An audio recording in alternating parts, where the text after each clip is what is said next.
Hello guys, सो आज मैं आप लोगों के लिए लेकर आई हूँ एक बहुत ही इम्पॉर्टेंट टॉपिक के ऊपर वीडियो।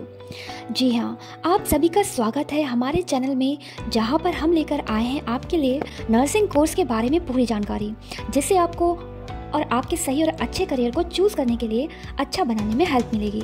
तो चलिए बात करते हैं एक ऐसे प्रोफेशन के बारे में जो बहुत ही ज़रूरी है।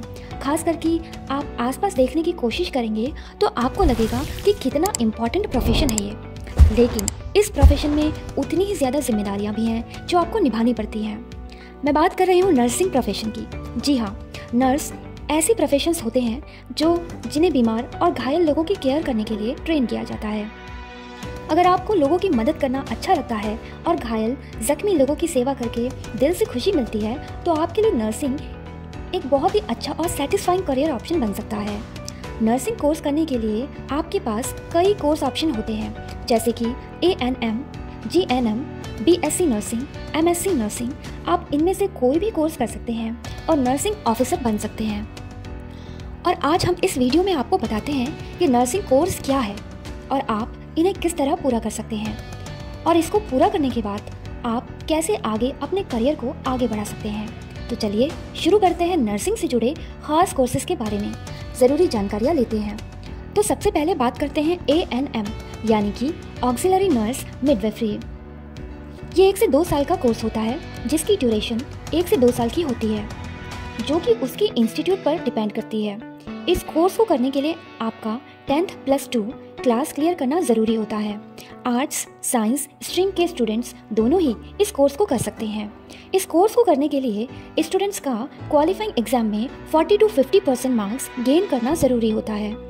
कई इंस्टीट्यूट्स में केवल फीमेल कैंडिडेट्स ही इस कोर्स के लिए अप्लाई कर सकते हैं, और इस कोर्स में अप्लाई करने के लिए कैंडिडेट्स की एज मिनिमम 17 साल होनी चाहिए और ज़्यादा से ज़्यादा 35 साल तक होनी चाहिए। चलिए आगे बात करते हैं GNM के बारे में। GNM यानी कि जनरल नर्सिंग एंड मिडवाइफरी। ये एक डिप्लोमा कोर्स है जो कि 3.5 साल का होता है, जिसमें 6 महीने की ट्रेनिंग भी शामिल होती है। ये कोर्स करने के लिए आपका 10th + 2 स्ट्रीम साइंस और PCB से क्लियर करना ज़रूरी है, और इसमें कम से कम 45% मार्क्स होना ज़रूरी है, और आपकी उम्र मिनिमम 17 ईयर्स होनी चाहिए और ज़्यादा से ज़्यादा मैक्सिमम 30 ईयर्स होने की कंडीशन में ही आप इस कोर्स को कर सकते हैं। अलग अलग इंस्टीट्यूट में GNM एडमिशन के कोर्सेज में थोड़ा डिफरेंसेस हो सकते हैं। तो आइए अब हम बात करते हैं BSc नर्सिंग कोर्स के बारे में। BSc नर्सिंग एक 4 साल का एक प्रोफेशनल कोर्स होता है, जिसमें एडमिशन लेने के लिए आपका 10th + 2 क्लास फिजिक्स केमिस्ट्री और बायोलॉजी से कंप्लीट किया जाना ज़रूरी है। इस कोर्स में एडमिशन के लिए बहुत से एंट्रेंस एग्ज़ाम होते हैं, जैसे कि JIPMER, integrated university entrance test, IUET, IGNOU OPENMAT, अलाहा यूनिवर्सिटी एडमिशन टेस्ट और NUPMET। और एडमिशन एंट्रेंस एग्ज़ाम क्लियर करके आप नर्सिंग कोर्स में एडमिशन भी ले सकते हैं। आइए आगे बात करते हैं और बढ़ते हैं थोड़ा और BSc नर्सिंग के क्राइटेरिया के बारे में जानने के लिए। BSc नर्सिंग कोर्स में आपको 2 ऑप्शन मिलते हैं। First BSc basic and second one is BSc post basic. इन दोनों ऑप्शंस का क्राइटेरिया अलग अलग होता है, जो कि कुछ इस तरीके से होता है। BSc बेसिक कोर्स की बात करें तो यहाँ पर कैंडिडेट्स के तौर पर आपका 10th + 2 exam with physics chemistry biology से क्लियर होना चाहिए। साथ ही साथ आपका मेडिकली फिट होना भी ज़रूरी है। BSc पोस्ट बेसिक कोर्स की अगर बात करें तो यहाँ पर एडमिशन के लिए कैंडिडेट्स को सबसे पहले 10th + 2 exam physics chemistry biology से क्लियर करना होगा। उसके बाद कैंडिडेट को GNM यानी कि जनरल नर्सिंग एंड मिडवाइफरी में सर्टिफिकेट लेना होगा और खुद का नाम RNRM यानी कि रजिस्टर्ड नर्स रजिस्टर्ड मिडवाइफरी में रजिस्टर करवाना भी होगा। इसके साथ साथ कैंडिडेट को इंडियन नर्सिंग काउंसिल से ट्रेनिंग का प्रूफ भी शामिल करना ज़रूरी होता है, जो कि इनमें से कोई भी दे सकता है। Leprosy nursing, cancer nursing, TB nursing, neurological and neurosurgical nursing, OP यानी कि operation theatre technique, ophthalmic nursing, community health nursing. तो नर्सिंग कोर्स के क्राइटेरिया और इसकी कंडीशंस को जानने के बाद ये जानना भी ज़रूरी है कि एक नर्स के रूप में आप में कौन कौन सी स्किल्स होनी चाहिए। नर्स का प्रोफेशन एक नोबल प्रोफेशन है जिसमें आपको हर दिन अलग अलग तरीके के पेशेंट के साथ डील करनी होती है। ऐसे में सबसे पहले आप में पेशेंस यानी कि धैर्य का होना बहुत ज़रूरी है, क्योंकि इस प्रोफेशन की सबसे पहली ज़रूरत पेशेंस यानी धैर्य ही है। इसके साथ नर्स के तौर पर आपको पेशेंट्स की केयर करने से जुड़ी मेडिकल नॉलेज होना भी बहुत ज़रूरी है, और पेशेंट्स के रिकॉर्ड मेंटेन करने जैसे वर्क करने के अलावा आपकी कम्युनिकेशन स्किल्स इतनी बेहतर होनी चाहिए कि आप पेशेंट की तकलीफ को कम कर सके और उसे यकीन दिला सके कि वो बहुत जल्दी ही ठीक हो जाएगा। बीएससी नर्सिंग कोर्स और जीएनएम कोर्स के दौरान केवल मेडिकल टर्म एंड ट्रीटमेंट ही नहीं सिखाया जाता, बल्कि पेशेंट की कंप्लीट केयर को ध्यान में रखते हुए ऐसे सभी सब्जेक्ट्स पढ़ाए जाते हैं जो एक मरीज़ को पूरी तरीके से ठीक करने के लिए ज़रूरी होते हैं। यानी कि इस कोर्सेज में anatomy, physiology, biochemistry, pathology, genetics, microbiology, pharmacology, medical surgical nursing, operation theatre techniques जैसे सब्जेक्ट की स्टडी के साथ साथ psychology, nutrition, sociology, communication and educational technology, psychiatric nursing जैसे इंपॉर्टेंट सब्जेक्ट भी कोर्स में शामिल किए जाते हैं। तो आइए BSc nursing and GNM course कराने वाले इंडिया के कुछ बेहतरीन कॉलेज के नाम जानते हैं। So first one is Shri Ramachandra university Chennai, SRM university Chennai, Christian medical college Vellore Tamil Nadu, KLE university Belgaum, Annamalai university Chidambaram, Symbiosis international university Pune, Banaras Hindu university Varanasi, Sharda university Noida और गवर्नमेंट मेडिकल कॉलेज नागपुर। तो चलिए अब आपको बताते हैं बीएससी नर्सिंग और जनरल नर्सिंग से जुड़े ऑप्शंस के बारे में।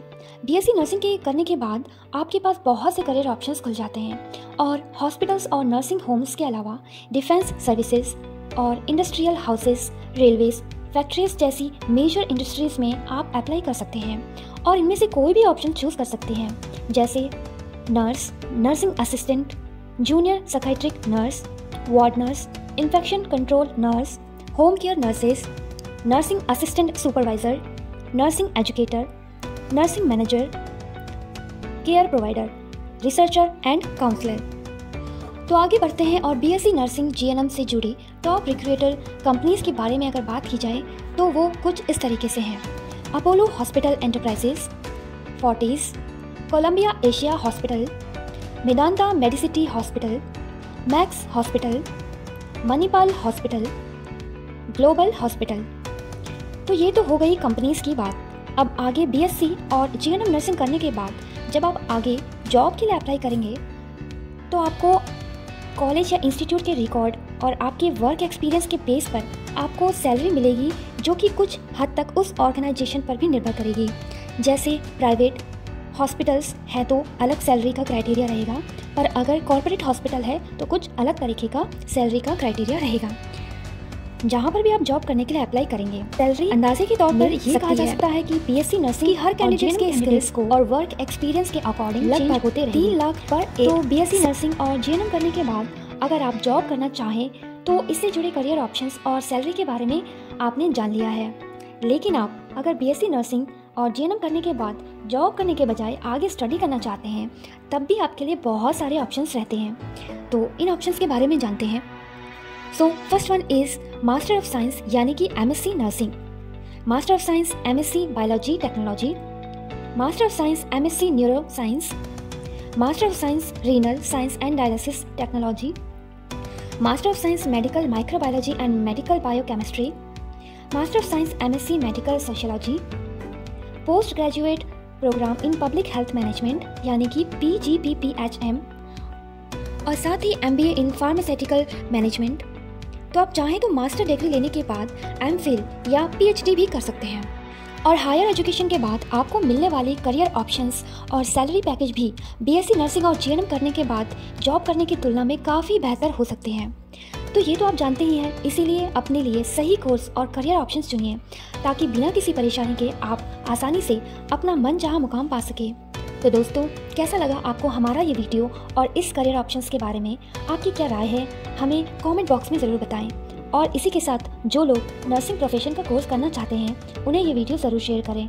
और इसी के साथ ये वीडियो आपको कैसा लगा हमें ज़रूर बताएं। साथ ही साथ इस प्रोफेशन में आपको पूरी जिम्मेदारी के साथ काम करना है। लोगों की सेवा का भाव आपके अंदर होना चाहिए। बैठकर तसल्ली से अंदर फील कीजिए कि क्या आप वाकई में आप लोगों की सेवा करना चाहते हैं, उन्हें खुश देखना चाहते हैं, उनकी हेल्थ प्रॉब्लम्स को अपने स्किल्स और नॉलेज से दूर करना चाहते हैं। और अगर वाकई में ऐसा है तो आपके लिए ही ये प्रोफेशन बना है। इससे बेहतरीन ऑप्शन आपको नहीं मिल सकता, इसीलिए आप इस प्रोफेशन के लिए अप्लाई कर सकते हैं और इस कोर्स को करने के बाद एक अच्छी खासी जॉब पा सकते हैं।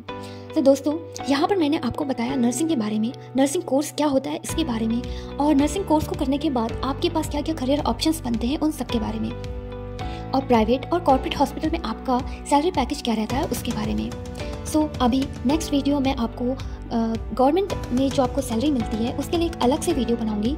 सो आज मैंने उसके बारे में नहीं बताया है, उसका एक अलग पे स्केल होता है जिसके बारे में हम कंप्लीट वीडियो एक बनाएंगे। सो उसका भी आप वेट कीजिएगा।